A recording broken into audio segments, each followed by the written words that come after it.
নমস্কার বন্ধুরা, এই যে আজকে মায়ের এখানে খেতে বসে গেছি। তো আজকের মেনুটা দেখাচ্ছি কি কি রয়েছে।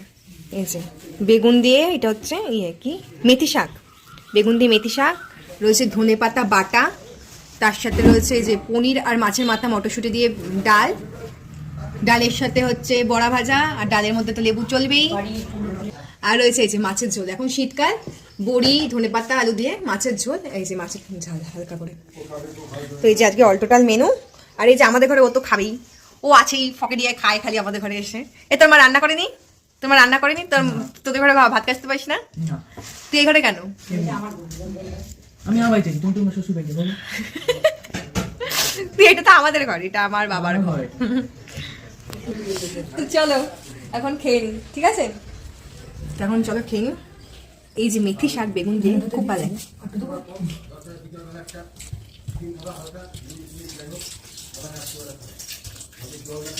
আর শীতকালে এই শাক পাতা নতুন নতুন যে সবজিগুলো ওঠে খুব ভালো লাগে খেতে। খেয়ে কিন্তু মজা শীতকালে, কিন্তু শীতকালটা ভালো লাগে না, ঠান্ডার জন্য বিরক্তি লাগে, কিন্তু খেয়ে মজা কিন্তু শীতকাল। খাওয়ার দাওয়ার টেস্টগুলো শীতকালে বেশ ভালো পাওয়া যায়, অনেক রকম অনেক কিছু ওঠে। আর এই যে বাটা বাটা থাকলে কিন্তু আর কিছু লাগে না, ধনেপাতা বাটা। কে খাবি তো?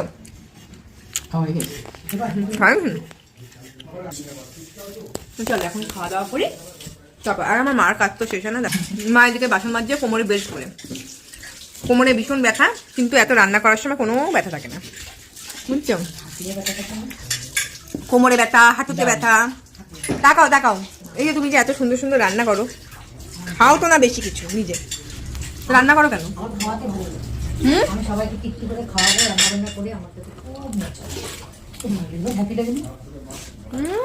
বেশি একেবারে।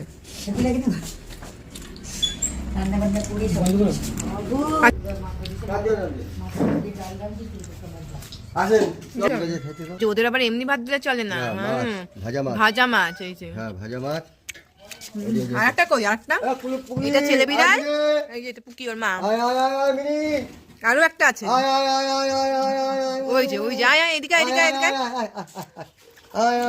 ওরা বাইরেই থাকে। এইটা মেয়ে বিড়াল, এইটা ছেলে বিড়াল, এইটা মেয়ে বিড়াল, ওদের মা। এটা পুকি, পুচি পুচি।